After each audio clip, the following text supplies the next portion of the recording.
Bom dia. Ótimo domingo para nós, muito frio. Vamos continuar a nossa posição de Romanos. Vamos fazer uma oração primeiro, amém? Ó Eterno, obrigado, Senhor, por mais um domingo. Obrigado pela semana que nos protegeu, que nos guiou. Obrigado, Senhor, por seus livramentos, pelas suas bênçãos, Pai. Obrigado, Senhor Jesus, por acordarmos, estarmos vivos. Obrigado, Senhor Jesus, por mais um culto que vamos dar a Ti, Pai. Que seja um culto que o Senhor seja o centro, Senhor. Há um trono aqui que é só seu, Pai. Que as palavras ditas aqui, Senhor, não venham a ser do meu entendimento, Senhor, nem da minha vontade, mas venham a ser do alto para nós, Pai. Crava no nosso coração, que podemos aplicá-la no dia a dia, que podemos entender e conhecer. E conhecendo, nós vamos amar mais a Ti, Pai. Seja presente aqui, o Senhor é bem-vindo, Pai. Te amamos, Eterno. Amém. Bom, vamos continuar a exposição de Romanos. Hoje vai ser capítulo 10. Capítulo 10. Eu confesso que fiquei feliz do Abner pegar o capítulo 9 e o 11, porque para os teólogos o 9, 10 e 11 são capítulos mais difíceis de entender de Romanos, que Paulo vai expressar ali informações sobre os judeus, sobre Israel. Confesso que orei para o Abner, para Deus iluminá-lo, porque é muito difícil. Capítulo 5 e 9 são para mim os mais difíceis. Peguei um boi aqui, peguei o capítulo 10. Depois o Abner vai fazer o 11. Orem pela vida dele. Então, no capítulo 9, o Abner expôs muito bem, que falou sobre a soberania de Deus, né? Que Deus faz o que Ele quer e quem somos nós para debatê-lo. Falou sobre um pouco do final, que os judeus largaram a fé, tropeçaram na fé, né?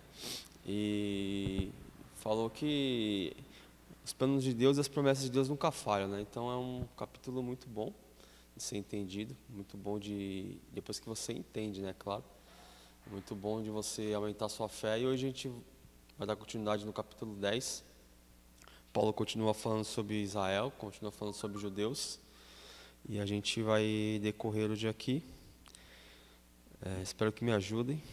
Tenham paciência comigo. Bom, vamos... Na minha Bíblia aqui diz que Paulo suplica a Israel para que creia. Vamos ler alguns capítulos. Eu acredito que o capítulo 10 é um capítulo meio que missionário, um apelativo de Paulo para pregar o Evangelho, né? Então ele precisa vir para a Espanha e tem essa cidade no meio, graças a Deus, né? Tem a cidade no meio. E Paulo prega, faz essa carta à igreja de Romanos, a igreja de Roma, que não foi fundada por ele, mas ele pede o apoio, né?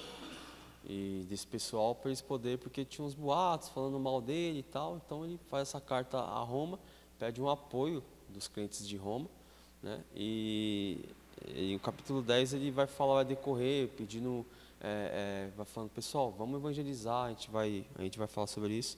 Então o capítulo 10 é um capítulo missionário, mas ele também dá algumas informações, o porquê que ele está indo, o porquê que os judeus, ele dá alguns exemplos. Ele usa alguns exemplos antigos, como Moisés e Isaías, para poder fundamentar a base do que ele está falando. Então, o capítulo 10 eu dividi em 4 partes. Do 1 ao 4, a base seria que os judeus rejeitaram o caminho da salvação, que é por meio de Cristo. Do 5 ao 10, Paulo tem a base como a salvação por fé em Cristo. Foi ensinada antes dele, né? Nos profetas antes dele, inclusive Moisés explicava aos judeus, alguns judeus não compreendiam, não entendiam que a justiça é para a fé, no Antigo Testamento. Do 11 ao 15, ele diz que Moisés revelou essa justificação pela fé, que não era só para os filhos de Abraão, mas era para todos os povos. E do 15 ao 21, que os judeus não podem se queixar de que nunca ouviram do Evangelho, porque sempre foi pregado para ele através de milagres, através de ações, através do que Deus fazia através do povo. Vamos ler o versículo do 1 ao 2. no 1 ao 4, vamos lá. Caros irmãos, de Romanos 10, o desejo do meu coração e a minha oração a Deus em favor dos israelitas, ou dos filhos de Israel, é que eles sejam salvos. Portanto, sou testemunha quanto ao zelo que eles devotam a Deus. Contudo, o seu zelo não tem como base o real conhecimento, pois não reconhecendo a justiça que vem de Deus e buscando estabelecer a sua própria, não submeteram à justiça de Deus, porque o fim da lei é Cristo, para a justificação de todo que nele crê. Então, Paulo está convencido que os judeus estavam perdidos. Ele fala, desejo do meu coração e eu oro para Israel. Por que ele estava ciente que os judeus estavam perdidos? Porque ele fala aqui, eu vou orar por vocês. Eu tenho certeza que vocês estão perdidos. Então, o meu coração vai se inclinar, vai ser 100% de mim para mim orar por vocês, porque mesmo vocês sabendo de algumas leis judaicas, de algumas tradições, vocês estão perdidos. Então, eu vou orar por vocês. E capítulo 9, de 31 de Romanos, ele fala que Israel não atingiu o topo, não atingiu o máximo. Então, Paulo está aqui vamos dizer assim, que ele está com o coração meio que com dor, dizendo, vocês são judeus como eu, vocês são da minha própria linhagem, da minha própria raça, passaram pelo que passou, mas vocês estão perdidos, porque eu vou orar por vocês, vou me inclinar a orar por vocês. Por quê? Porque Paulo culpa os judeus por rejeitar a Cristo. Eles rejeitaram o caminho de Cristo, o caminho de Deus. Mas Paulo ainda tem esse desejo. Vocês rejeitaram, mas ainda tem um desejo de salvação por vocês. No capítulo 9, Paulo às vezes fala assim, eu queria ser até amaldiçoado, eu queria ir para o inferno no lugar de vocês, mas porque vocês sabem, só que vocês rejeitaram. Então, Paulo tem um desejo. E ele até fala assim que ele vê zelo no povo de Israel, mas sem entendimento. Ele diz aqui no capítulo 2, contudo, seu zelo não tem como base o real conhecimento. O que traz para a gente? Você ter zelo com as coisas de Deus não garante salvação. O que garante salvação é você conhecê-lo, é você ter intimidade com Ele. Você tem zelo, eu vou vir com a minha melhor roupa na igreja, vou usar as minhas melhores palavras, vou ter zelo com isso, com aquilo. Isso não é indicação de salvação, isso não é indicação de que você entendeu a justificação pela fé. Paulo fala que eles tinham zelo, por exemplo, eles mantinham o sacrifício que eles faziam, os rituais, as leis cerimoniais, as leis morais, eles mantinham. Os judeus mantinham tudo firmemente. Todo sábado eu tenho que fazer isso, eles faziam. Eu tenho que usar esse tipo de roupa, eu tenho que manter a minha casa assim. Eles faziam isso, eles tinham zelo por isso. Só que com base nesse zelo, Paulo fala assim, só esse zelo não adianta para a salvação. Você tem que ter conhecimento. Então isso aplica para a gente também. Não adianta a gente só ser zeloso com as coisas de Deus e não ter o conhecimento dele, não entendê-lo, não conhecê-lo, não ir a fundo. Então, Paulo observa isso, diz que Paulo também, em Atos 22:3, diz que também ele era zeloso com as coisas de Deus, porque ele caçava os cristãos baseado no que ele entendia da lei. Então, Paulo também, antes de ter um encontro com Cristo, ele era uma pessoa zelosa. Ele era um fariseu dos fariseus, cumpria toda a lei, segundo as informações que lhe iam passado, segundo a lei mosaica, segundo os 600 adendos. Ele caçava os judeus em nome de um Deus que ele acreditava, que tinha que ser assim, repreendia algumas coisas. Então, Paulo fala em Atos 22 que ele também era zeloso, mas ele não tinha o conhecimento. Após o encontro com Cristo, ele teve o conhecimento. Ele teve encontro com Cristo, teve conhecimento. Então, esse tipo de zelo nos encaminha e encaminha Israel para um caminho errado. Você só ter zelo indica que você está caminhando para o inferno, caminhando para o caminho errado. O caminho correto é ter o conhecimento. O conhecimento aqui, eu não falo de você arrotar uma teologia que você é mais que os irmãos. O conhecimento de Deus que Paulo está falando. Você conhecer a Deus, qual os atributos de Deus, qual que é a intenção de Deus, qual que é o plano de Deus. Então Paulo fala, os judeus rejeitaram, eles têm zelo, mas não é suficiente. Tem que ter o conhecimento, tem que entender, tem que conhecer, tem que ter um encontro. Aí no capítulo 3, ele diz que não reconhecendo a justiça que vem de Deus e buscando estabelecer a sua própria justiça, não submeteram a justiça de Deus. Paulo explica essa falta de conhecimento dos judeus. Ele ensina que Deus, no Antigo Testamento e no Novo Testamento, já tinha um modo de salvar as pessoas. Desde o Antigo Testamento, os profetas falaram, Moisés falaram, a lei apontava para isso, já tinha um modo. Só que os judeus, eles queriam criar, vamos dizer assim, a sua própria religião, o seu próprio modo de viver, o seu próprio modo de agradar a Deus. Paulo é bem claro, diz que eles queriam ter uma justiça própria. A justiça de Deus não era suficiente para eles. Eles tinham um modo de enxergar um pecado no irmão, um modo de enxergar uma falha da lei, um modo de enxergar uma conduta de vida. Então, Paulo aqui diz que os judeus ignoravam e focavam, não, o certo é só fazer sacrifício, orar não precisa. Não, o certo é só estabelecer regra de ir ao templo. Só pessoas podem ir ao templo, só certos dias podem ir ao templo. E essa é a conduta certa de Deus. Eles estavam cegos, eles estavam entendendo que a criatividade, a ideologia deles, a nova, vamos dizer assim, religião deles era o certo. E ignoraram o que Deus queria. Ignoraram o tipo de salvação de Deus, que era por meio de Cristo. Então, naquele tempo, já apontava que a justificação era pela fé. Por que eles queriam isso, irmãos? Por que eles não ignoraram? Porque para Deus não há mérito em nós, não é por o que nós fazemos. E eles queriam ir para o céu de acordo com o que eles faziam. Eu vou para o céu de acordo com o que eu faço. Então eu vou ser uma pessoa seguidora da lei de Moisés, vou fazer tudo o que a lei pede, aí sim eu vou para o céu. Justificação pela fé, absurdo. Isso aí não. Eu vou segundo as minhas obras, eu vou fazer o que eu quero fazer. Eu acredito que fazendo o que eu vou fazer, eu vou chegar a Deus. Então, eles não percebiam que as histórias, as manifestações, os sacrifícios, apontavam já para Cristo. Tudo que Deus fazia já apontava para Cristo. Então, eles não viam, eles diziam, não, esse tipo de manifestação é feita para mim poder ter obras, para mim poder ter, anotar no meu caderninho lá mais um cheque, lá, mais uma coisa que eu fiz, mais uma coisa que eu fiz, mais uma coisa que eu fiz. E as coisas que Deus faziam apontavam para Cristo. E os judeus não queriam. Eles queriam justificar mediante os seus esforços, as suas liturgias, os seus costumes. Os judeus queriam, vamos dizer assim, impor os seus caminhos para a salvação. E não queriam se sujeitar à justiça de Deus. Não queriam que Deus estabelecesse um tipo de salvação.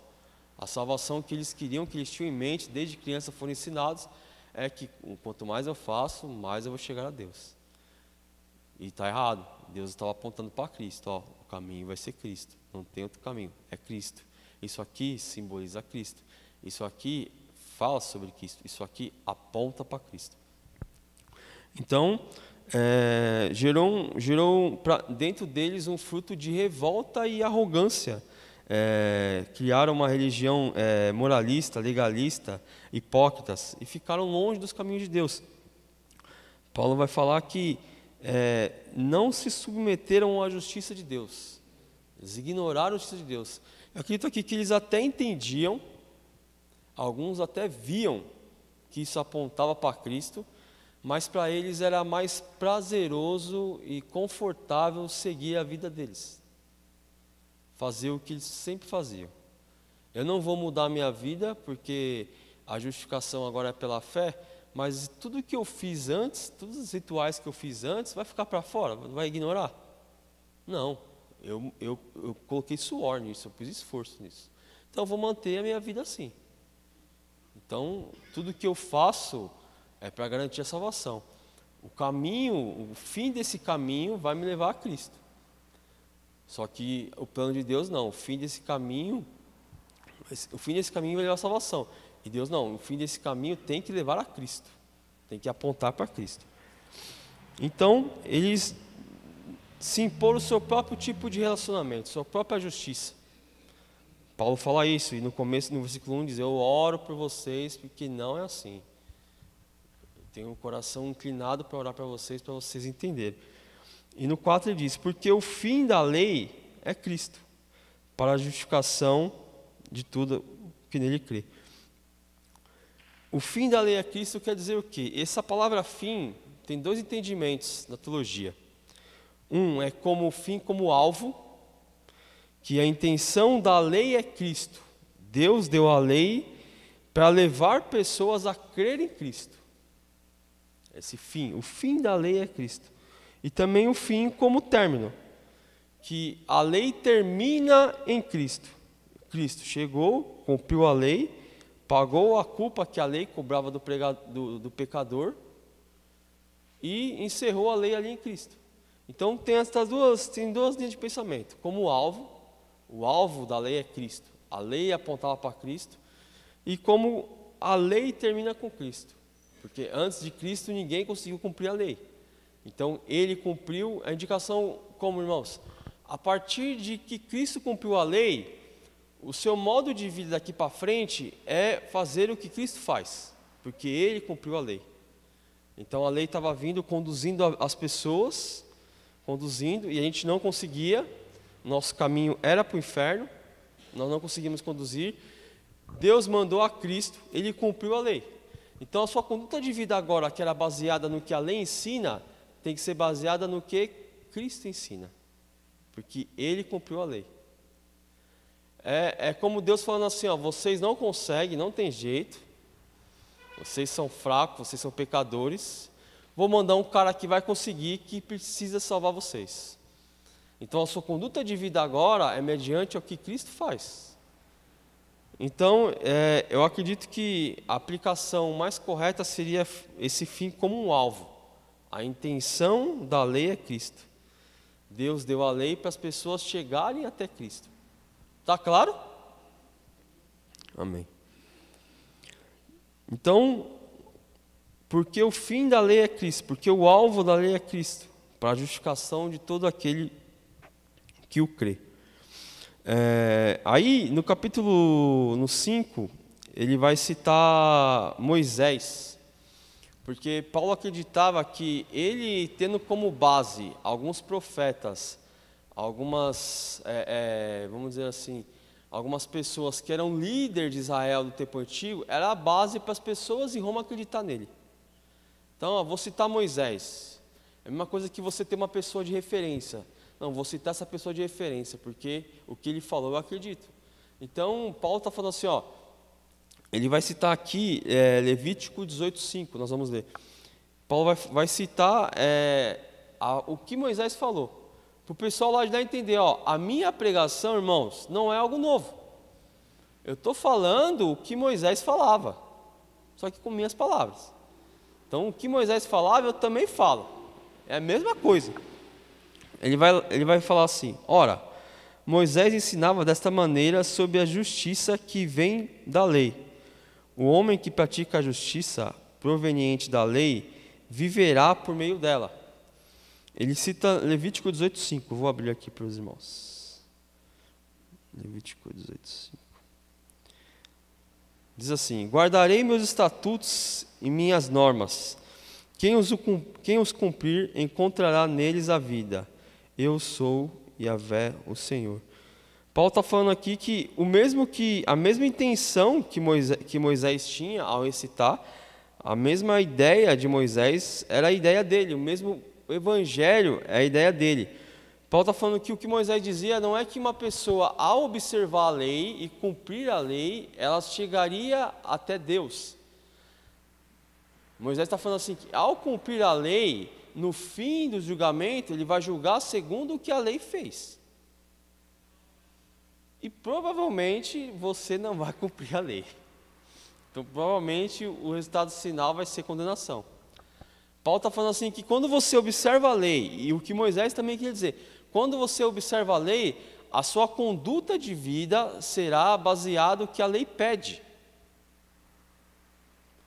Se você tinha um modo de pensar que eu preciso matar, quando a lei fala que não matarás, você tem que mudar a sua vida e falar, opa, vou ter que arrumar isso aqui. Você tem que respeitar o pai e a mãe, opa, vou ter que mudar isso aqui. Não que o fim, você observando aquilo e somente aquilo, você chegará a Deus e será justo.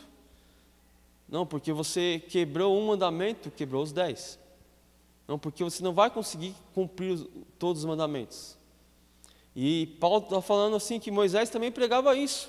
Quando você observa a lei, você tem que mudar a sua conduta de lei, porque ela vai te apontar para algo grandioso, para um novo tipo de raça, para um novo tipo de pessoa. Então a base de Paulo é falar assim, tudo que o Moisés falou, eu também falei, cara. A nossa pregação é igual, não tem diferença do que Moisés falava e o que eu estou falando agora. Então, a vida se comporta pela lei. Moisés não disse que guardar a lei era o resultado de uma salvação. A gente sabe que guardar a lei é o resultado de uma condenação, porque o homem não consegue. Então, Paulo cita isso, ele faz o exemplo de Moisés, porque ele queria usar esse exemplo como base.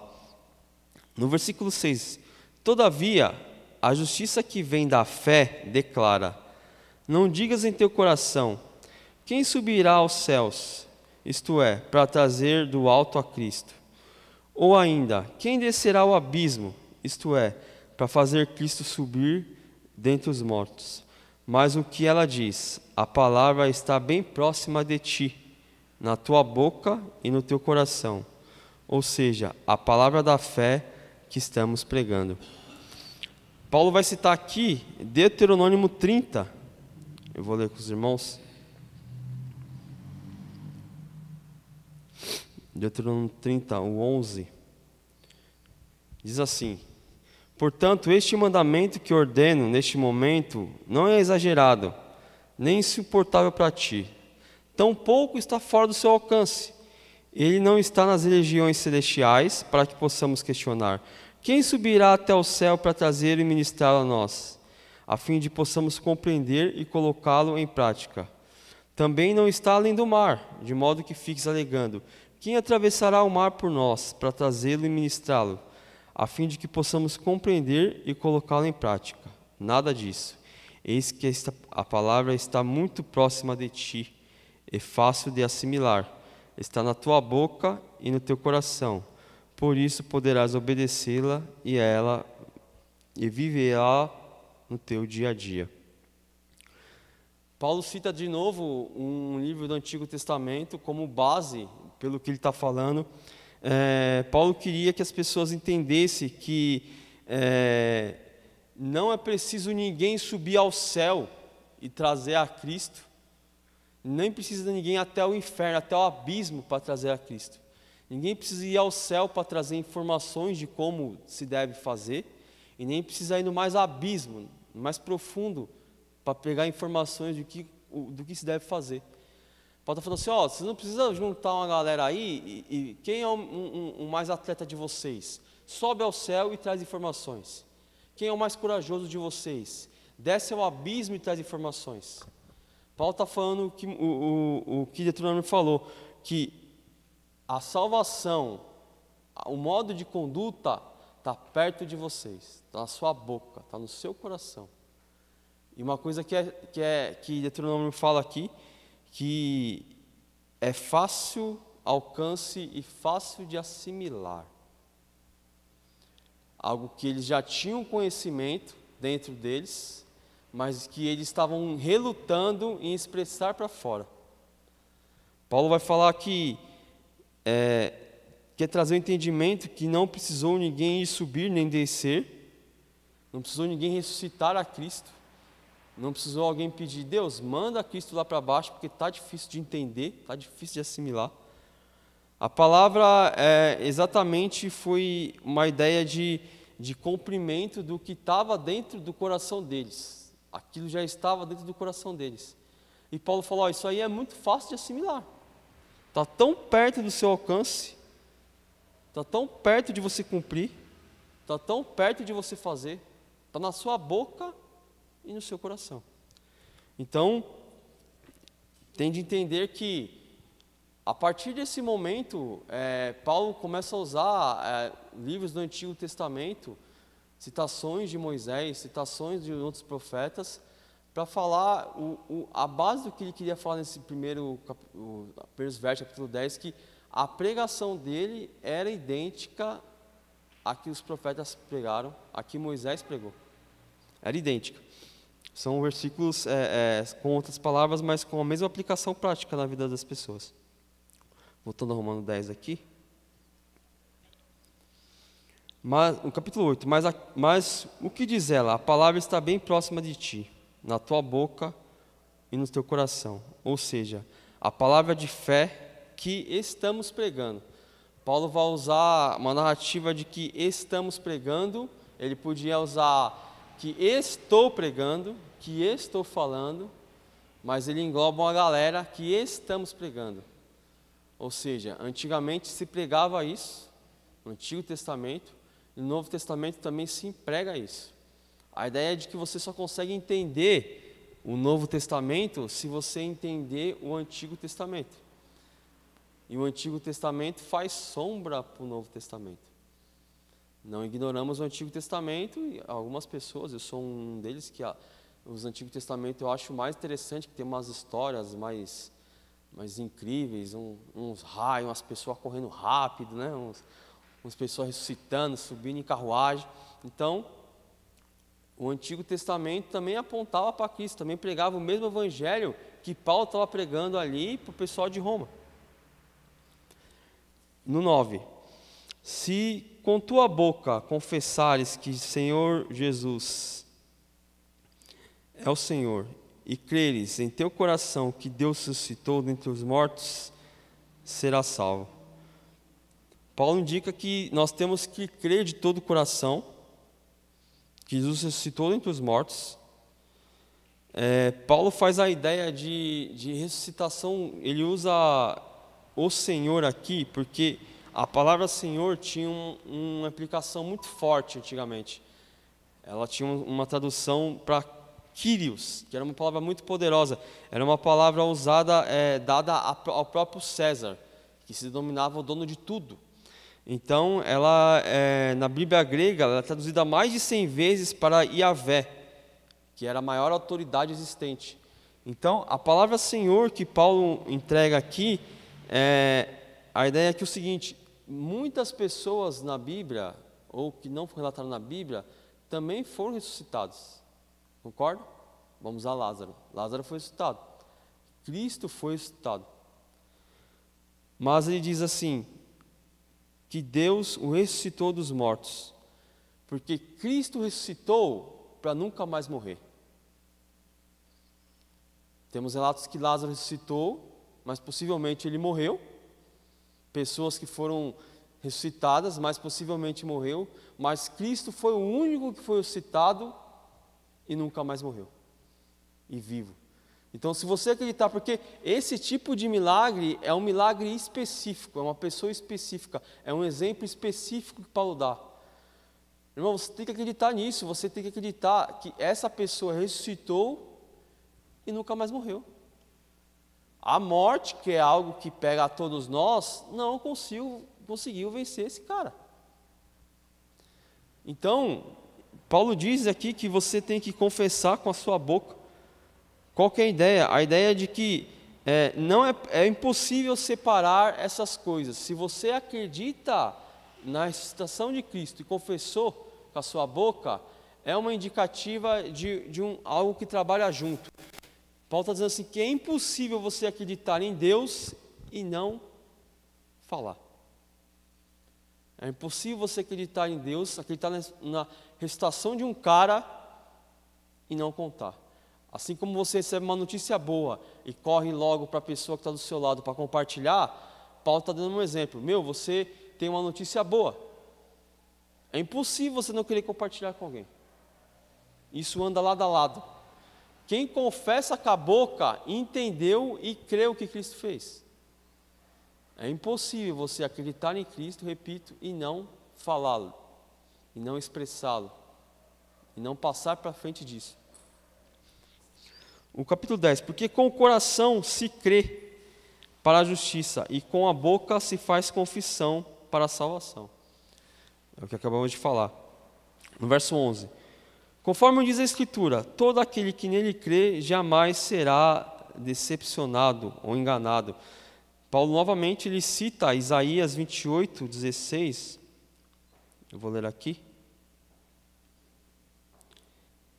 Por isso declara Yahvé o eterno: eis que coloco em Sião uma pedra, uma rocha já experimentada, uma pedra preciosa, pedra angular, para estabelecer um alicerce verdadeiro e seguro nela. Está escrito: quem crê em mim jamais será abalado. Então Paulo também faz essa citação de Isaías. Paulo está fazendo esse jogo de o que ele fala, o que os antigos falam, para as pessoas terem base do que ele está falando. Paulo está dizendo aqui que a salvação sempre foi do mesmo modo. Deus não tem dois modos de salvar uma pessoa. A salvação no Antigo Testamento e no Novo sempre vai ser pela fé em Cristo. Deus não tem um plano B. Para algumas pessoas ele salva de um jeito, para outras pessoas ele salva de outro. Deus sempre teve um plano A. Ele diz no versículo 12 isso: porque não há distinção entre judeus e gentios, pois o mesmo Senhor é o Senhor de todos e abençoa ricamente todos que invocam.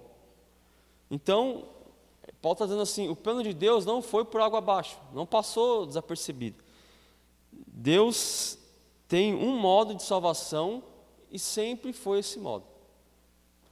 O que ele fala assim que não há distinção entre judeus e gentios. Ele está dizendo assim, ele vai salvar os judeus de um modo e vai salvar os gentios do mesmo modo. Não tem outro modo. A salvação é por fé, por Cristo. Então os gentios têm que crer em Cristo e os judeus têm que crer em Cristo. Paulo deixa muito claro, no 13, porque todo aquele que invocar o nome do Senhor será salvo. A salvação, Paulo quer dizer que está ao alcance de todos. Gentios, judeus, italianos, brasileiros, uruguaios, argentinos, franceses, todos, israelenses, romanos. A salvação está ao encalço de todos. Ele faz uma referência aqui de Joel 2,32 também, aquele versículo que fala que o Espírito será derramado sobre toda a carne. Ele usa essa conjunção toda, porque ele está dizendo também que Joel está falando que a salvação é para todos. Paulo sempre faz esse link do que os profetas falaram, para dizer novamente, o que eu estou falando é que os caras falaram antes também. Não estou falando coisa nova aqui. No verso 14, no entanto, como invocarão aqueles em que não creram? E como creram naqueles de quem nada ouviram falar? E como ouvirão se não há quem pregue? E como pregarão se não forem enviados? Como está escrito, como são maravilhosos os pés do que anunciam boas novas. Paulo começa a fazer uma coisa que ele gosta muito, que são as perguntas retóricas, as perguntas que ele mesmo sabe a resposta. E nessas perguntas retóricas ele encadeia 4 eventos. Primeiro, Deus envia o missionário, envia a pessoa. Segundo, a pessoa ouve e crê. Essa pessoa que crê, reconhece e invoca a Deus. E essa pessoa é salva. Então, o plano de salvação de Deus tem que desencadear esses eventos. Como assim, Lucas? Uma pessoa que reconhece a Deus porque ouviu falar de Deus, de alguém ou de alguma coisa. Você falou de Deus por alguma atitude sua, por alguma ação sua, ou você falou de Deus literalmente ali, entregou uma Bíblia, entregou um versículo. Então essa pessoa tem dentro dela que existe um Deus, que existe um Cristo.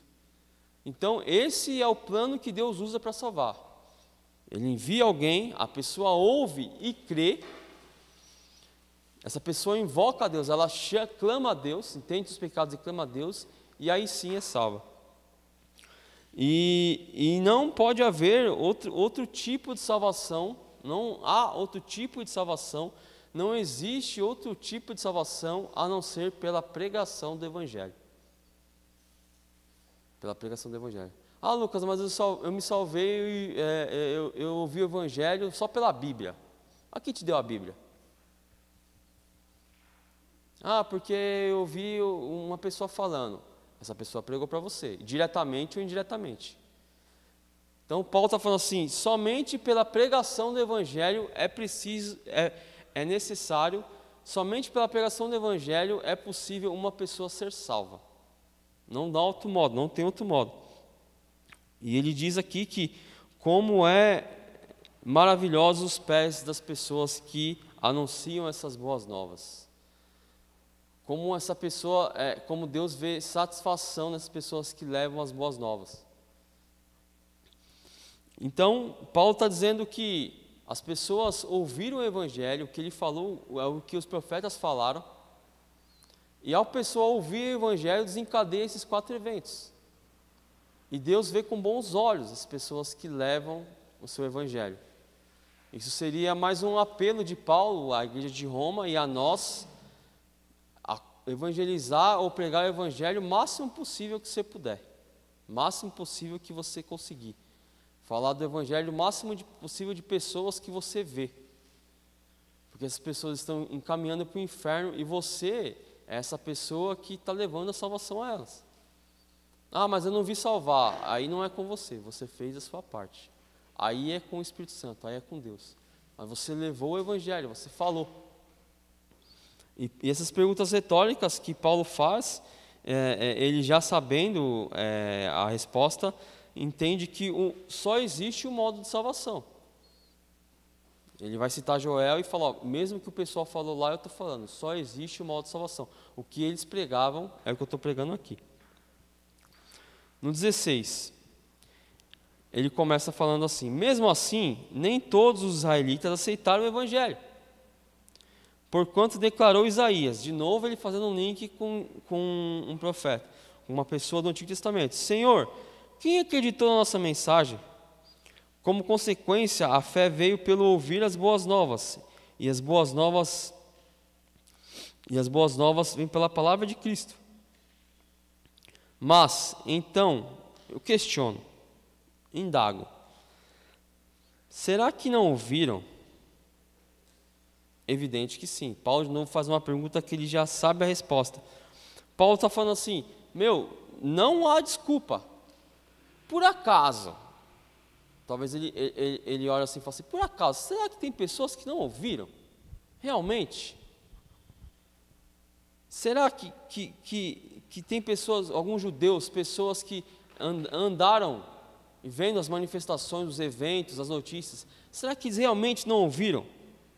Aí Paulo responde, evidente que ouviram, porque toda a terra a sua voz ecoou e as suas palavras até os confins do mundo. Paulo dá a ideia aqui da base do Salmo 19, que ele fala que a natureza também prega a um Cristo, a natureza também prega a Deus, mesmo sem voz, mas nas manifestações, no que foi criado, a natureza também prega. Ele diz no 19, ora, questiona outra vez, será que Israel não compreendeu a mensagem? Em primeiro lugar, Moisés proclamou, farei que tenham ciúmes de quem não é meu povo, e eu os provocarei ira por meio de um povo sem entendimento. Ele dá um outro exemplo aí. Isaías também declarou, ainda foi mais ousado, fui achado por aqueles que não me procuravam, revelei-me àqueles que não perguntavam por mim. Paulo está dizendo assim, em caso de dúvida, que as pessoas não ouviram, Deus, ele foi buscar até nos gentios que não tinham entendimento de nenhum tipo de lei, que era pessoa sensata, gentios que não sabiam nada, nunca tinham ouvido nada de um Deus, talvez os deuses pagãos dele. Paulo está falando assim, Moisés declarou isso aqui, eu vou fazer ciúmes de um povo que não tem entendimento. Vou procurar uma galera que não tem entendimento e vou falar para eles vão entender. Ou seja, vocês que têm o entendimento, é impossível vocês entenderem. Eu vou fazer ciúmes para a galera que não entende. Vou fazer ciúmes para a galera que não entende, vou falar para eles, eles entenderam. Como é que vocês que têm entendimento não entenderam? Ainda fala que Isaías ainda foi mais ousado ainda. Fui achado por aqueles que não me procuravam. Eu não estou procurando nenhum tipo de salvação em nenhum Deus. Aí Deus aparece, estou aqui. Você não me procurou, mas eu estou aqui. E as pessoas viram isso e creram.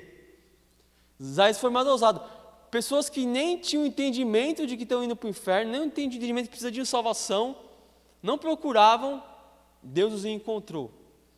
E as pessoas, ao encontraram, creram.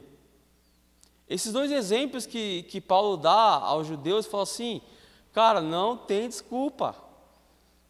Não tem desculpa. Deus foi falar uma pessoa que não entendia e a pessoa creu. Foi atrás de que nem procurava e a pessoa encontrou.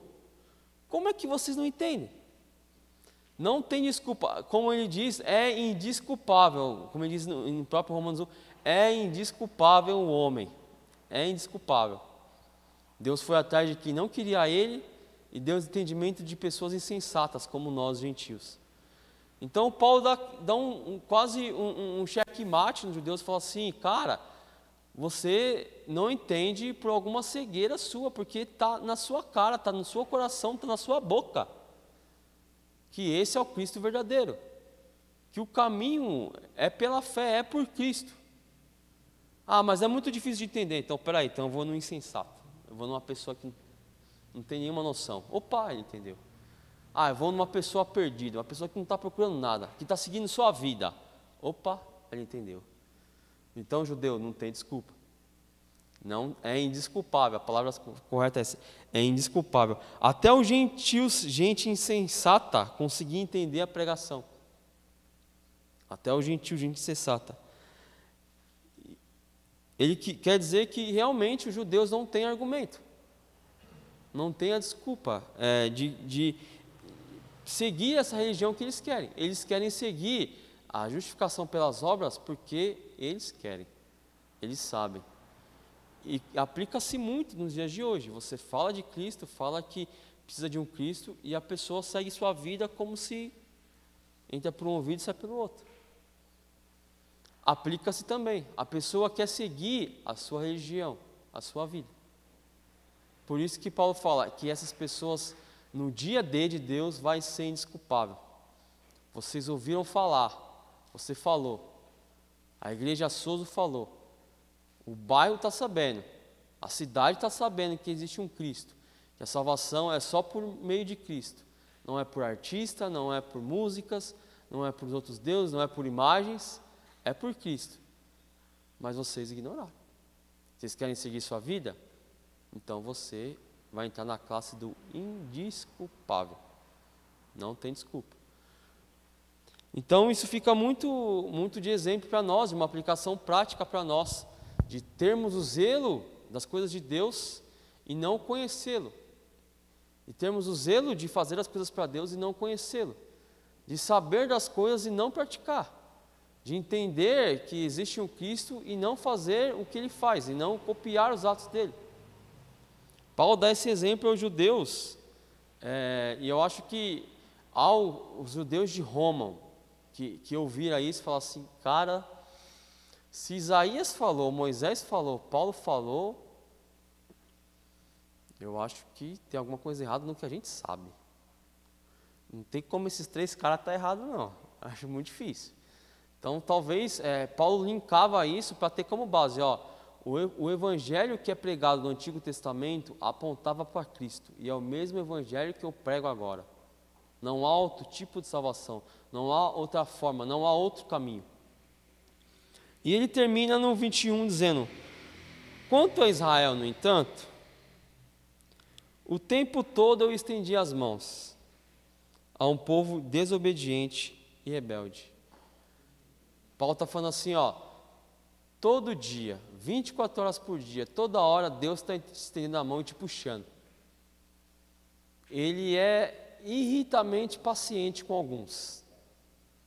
Ele é irritamente misericordioso com muitos. Em todo tempo, Deus está dizendo, eu estendi a mão para você. Eu estou te dando a mão. Vem, vem, vem. Mas o que o povo é? Desobediente e rebelde. O tempo todo. Ele afirma, os profetas deram testemunho, Paulo deu testemunho, todas as manifestações dão testemunho, o sacrifício deu testemunho, e eu aponto a minha mão para você. Você não vem porque você é rebelde e desobediente. Não tem outra saída. Então Paulo termina dizendo que ele ora por esse povo de Israel, ora pelos judeus, para que eles se convertam, para que eles se salvem. Dá um exemplo, ele linka Moisés, Isaías, linka Joel, linka Salmos, dizendo, o que eu prego é o que o pessoal da antiga também pregava, é os que vieram antes de mim também pregavam. Por quê? Para você não dar essa desculpinha que eu era assassino de cristãos, agora me converti e agora eu estou pregando algo novo. Não, cara, o que eles pregavam, eu prego. O que eles falam, eu também falo. Os versículos são idênticos, os versículos são similares, mudam um verbo ou outro, mas a aplicação, a afirmação, o caminho é o mesmo. E ele dá esse exemplo para você, ó, não tem desculpa, os judeus não têm desculpa. Se até os gentios que são insensatos compreenderam, vocês precisam entender.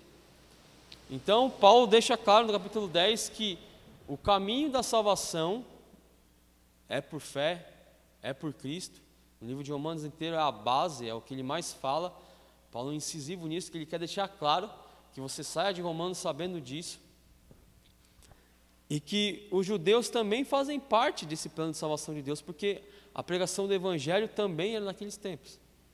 O que Paulo quer resumir, irmãos, no capítulo 10, se você tiver um entendimento, vamos dizer assim, vou usar a palavra meia baixa, meia boca, pequena, um entendimento raso de versículos, de louvores, de soteriologia, de fim dos tempos, se você tiver um entendimento fraco de não consigo decorar versículos, não consigo fazer uma pregação, não consigo entender um profeta, isso não vai atrapalhar o seu caminho para o céu. Mas se você tiver um entendimento fraco sobre justiça, sobre salvação, aí é um problema. Se você tiver um entendimento fraco de salvação, de quem te salva, quem te livra, o modo como você é salvo, aí é um problema. Nós podemos discutir aqui linhas teológicas, alguns acreditar numa linha teológica X, outro na Y, entendimento se a gente vai passar pela grande tribulação ou não, pode ter divergências em algumas coisas de Apocalipse, de Daniel, isso não vai afetar na sua salvação, no ponto de vista do seu caminhar. Mas Paulo está dizendo, se você tiver uma dificuldade, um entendimento fraco sobre salvação, aí vai te complicar. Então você precisa ter um entendimento 100% completo sobre salvação. Como, Lucas? Quem é que te salva? Como que eu faço para ser salvo? Qual o caminho que eu faço para ser salvo? O que devo fazer para ser salvo? O que não devo fazer para ser salvo? Paulo deixa claro, você pode ter uma divergência de algo aqui e ali, mas o entendimento sobre salvação, você tem que saber de cor, na língua, no coração, na mente. Você não pode, a Igreja Souza não pode ter dúvida sobre o entendimento de salvação. Não pode ter dúvida. Quem o salva? Você precisa mesmo de Salvador? Você é realmente um grande pecador? Você realmente precisa de acreditar nessa cruz em Cristo? Se você tiver um entendimento fraco disso, tem um problema. Agora, as outras linhas teológicas a gente debate mais por conhecimento nosso, para nós termos o mais conhecimento de fé. Mas Paulo reluta e fala em Romanos todo, cara, é justificação pela fé, é por Cristo. Não quero que vocês vão para o inferno tendo isso de dúvida, de quem justifica, quem salva, para onde caminho que eu vou. É a base, irmãos, é a base do que Paulo tanto fala, do que tanto explica, de tanto exemplo, de tanto link, de tanto pessoas falando de um jeito, ele falando igual. Pessoal, só tem um jeito, o pessoal falava assim, eu falo igual, eu sofri isso, vocês vão sofrer, eu passei por isso, vocês vão passar. Então o capítulo 10 termina Paulo dizendo que Deus estendeu a mão para o seu povo, mas ele foi rebelde e desobediente. Ele não quer que nós, Paulo não quer que nós da igreja Sozo, ou de qualquer igreja, no nosso século, no século passado, tenha alguma dificuldade em entender como que eu sou salvo, por quem que eu sou salvo, mediante ao que eu sou salvo, o que devo, o que não devo fazer para ser salvo. Então ele termina no capítulo 10 e dá esse exemplo. Eu acredito que os judeus, ao lerem o capítulo 10, entendem o que Paulo está dizendo, que a ideia de só existe um modo de salvação, não existe outro plano, não existe um outro modo. Quando ele fala que não faz distinção de pessoa, tanto o rico quanto o pobre vai ser salvo de um jeito. Tanto o estudado quanto o nécio vai ser salvo de um jeito. Quanto o doutorado, quanto o semi-analfabeto vai ser salvo de um jeito. Não faz distinção de pessoas mediante a salvação. Tanto o pastor como o cara que acabou de entrar na igreja vai ser salvo de um único jeito. Não tem outro plano. Só tem esse plano e funciona. Então, irmãos, ele termina o capítulo 10 dizendo: e trago para nós os dias de hoje. E ele vai estender a mão para você. Você só não vai pegar se você for, como Paulo diz, rebelde e desobediente. Ele vai estender as mãos. O tempo todo estendi as mãos ao meu povo. O tempo todo. Isso traz para os dias de hoje que quando você acordar e você chegar a Deus, você chegar a Cristo, a primeira coisa que vai ter para você é o quê? Uma mão estendida. Só volta. Você é rebelde, desobediente, você segue sua vida. Amanheceu segunda-feira, tem uma mão estendida. Amanheceu terça, quarta, você segue sua vida desobediente e rebelde se você quer. E aí vai ser por ciência sua. Então é isso, irmãos. Capítulo 10 de Romanos concluído. Como diz no começo, dou graças a Deus por Abner pegar o 9 e 11, que são os mais difíceis. Deus agiu de misericórdia comigo, Abner. E que seja assim. Então, terminamos o capítulo 10. Espero que fique claro. E se alguém tiver alguma dúvida, a hora agora.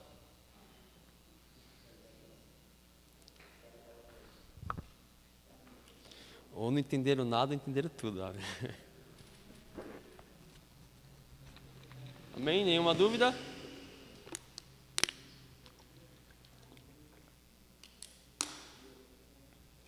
Bom, é assim. Ó. Amém, irmãos? Então, vou reforçar o que o Abner falou na aula passada. Não se limitem à interpretação do Romanos 10 do que eu falei. Leiam a Bíblia. Estudem, cavuquem, peguem lá cada verbo, cada advérbio, cada adjetivo, estudem por si só, leiam materiais que falam sobre o tema. Aqui é uma interpretação nossa, de 2 calvinistas, e nossa intenção é trazer a nossa visão, mas como o Abraham reforçou, eu reforço, não se limitem ao que nós falamos aqui. Porque o livro de Romanos é algo muito precioso, é algo muito abrangente. Às vezes a nossa visão é uma visão que a gente traz mais simples para o entendimento. Mas se você ler, eu creio que Deus dá uma revelação diferente ao que nós entendemos aqui. Porque Ele é soberano para fazer o que faz, como diz no capítulo 9. E domingo que vem, Romanos 11, com o Abner. Espero que todos venham. Orem pelo Abner, orem por mim, para que Deus nos ajude. E glória a Deus. Bom, não temos pergunta, pastor, então está tranquilo.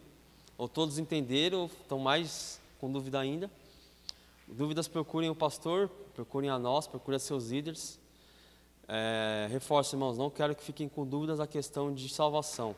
É a doutrina mais importante da Bíblia. Não fiquem com dúvidas. Fiquem com dúvidas sobre o fim dos tempos, mas sobre salvação, zero. A igreja Souza tem que ser zero dúvida de quem a salva, de quem a livra do pecado, quem a vai conduzir para o céu. Amém? Então, Então vamos orar. Ó Eterno, obrigado, Senhor, pela sua graça, pela sua paciência, por estender a mão para nós, Pai. Somos pecadores pequenos e dependemos de Ti, Pai. Precisamos do Senhor para tudo, até para levantar, para respirar, para andar, Pai. Obrigado pela sua explicação, Senhor, de Romanos 10, Pai, que possamos aplicar no nosso dia a dia, crava na tábua do nosso coração, Pai, que possamos aplicar no dia a dia, na mente, no fazer, no agir, Senhor Jesus. Gloriamos a Ti, Pai. Tu és eterno, Pai, estamos aqui porque o amamos, Pai. Peço, Senhor, uma bênção especial às pessoas que vieram assistir essa aula hoje, Pai. Traz o Senhor Jesus luz, Pai, para o que está escuro, Pai. Caminho, Senhor Jesus, para o que está perdido, Pai. Que possamos dar um culto a Ti agora, Pai. Que possamos cantar louvores que o agradam, Pai. Que suba como um perfume ao seu nariz, Pai. Abençoa, Senhor Jesus, essa semana que está começando. Que o Senhor continue nos ajudando, continue nos protegendo, continue estendendo a mão, Pai. Abençoa nossos pastores, Pai. Abençoa o culto de hoje, a ceia de hoje, Pai. Que pessoas vão entrar aqui e venham ser renovadas, Pai. Toma mentes e corações hoje, Pai. Hoje é o dia. Toma mentes e corações que as pessoas possam tremer diante da sua majestade, Pai. Que pessoas possam, Senhor Jesus, olhar para si e entender, Pai, que somos pecadores, que dependemos de Ti, Pai. Eu te rogo, Pai, que venha ser um culto abençoado, Pai. Que venha cair, Senhor Jesus, o Espírito sobre nós hoje, Pai. Que possamos vê-lo e senti-lo, Pai. Somos Teu e nosso coração é Teu, Pai. É o que peço, Senhor. Obrigado, Senhor. Obrigado, irmãos. Deus abençoe.